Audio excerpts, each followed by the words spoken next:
வணக்கம்.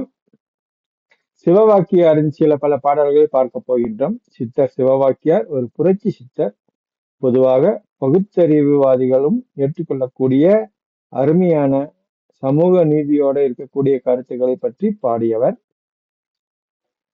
சித்தர்கள் என்றால் சித்து விளையாட்டு செய்பவர்கள் என்ற ஒரு மனப்பாங்கு எல்லோரிடம் காணப்படுகின்றது. சித்து விளையாட்டு என்பது கண்கட்டி வித்தைதான்.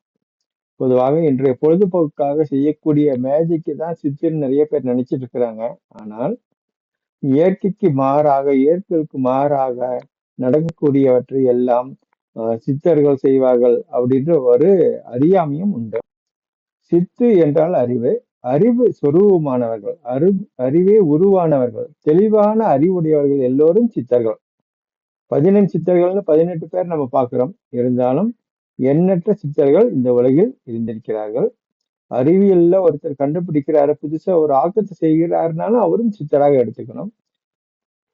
மகாகவி பாரதியும் எனக்கு முன்னே சித்தர் பலர் இருந்தாரப்பா, ஞானும் வந்தேன் ஒரு சித்தன் இந்த நாட்டில் என்று பாடுகிறார்.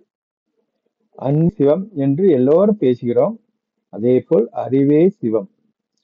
சிவம் என்பது இங்கு பரம்பொருளை தான் குறிக்கக்கூடியது.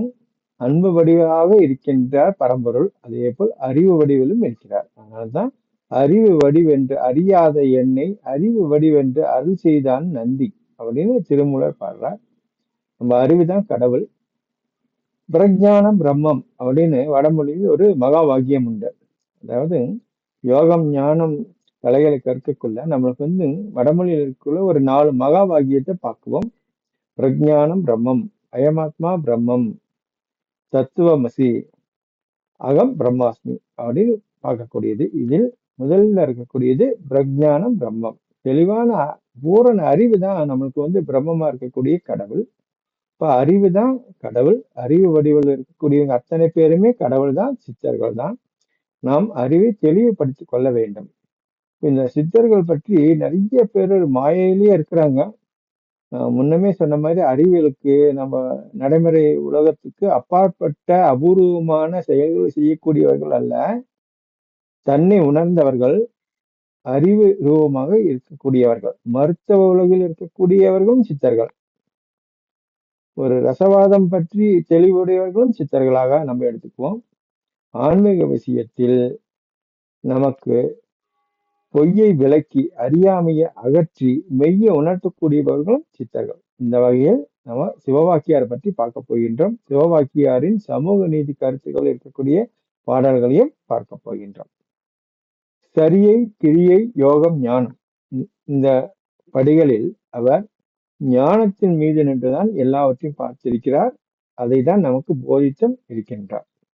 பொதுவாக ஒவ்வொரு சித்தர்களும் ஒவ்வொரு பாணியை வைத்திருப்பார்கள். சிவவாக்கியாரின் பாடல்கள் ஒளி நயத்துடன் இருக்கும், இசை நயத்துடன் இருக்கக்கூடிய பாடல்கள்.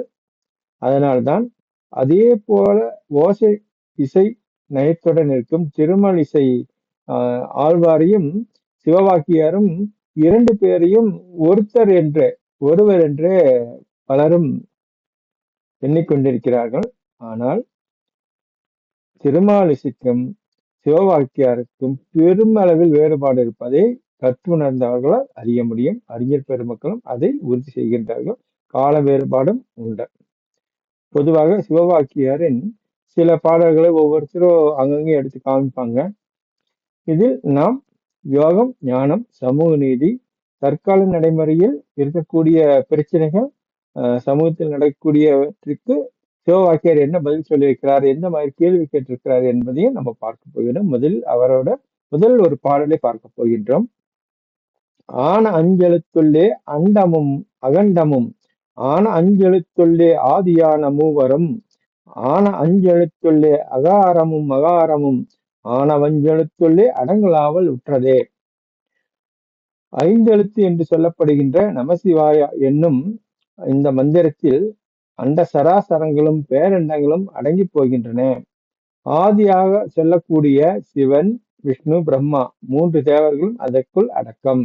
அதே போல் அகாரமும் மகாரமும் அடக்கம் அப்படின்றாரு. அகாரம்ன்றது இடங்களை, மகாரம்ன்றது சுழுநிலை. பொதுவாக அகாரம் மகாரம் சொன்னதால் நாம் பிங்களைன்னு சொல்லக்கூடிய உகாரத்தையும் நம்ம இங்க எடுத்துக்கிறோம். வாசி யோகத்தில் இடங்களை, பிங்களை, சுழுமுனை இந்த மூன்றையுமே தான் நம்ம அகார, உகார, மகாரம்னு சொல்லுவோம்.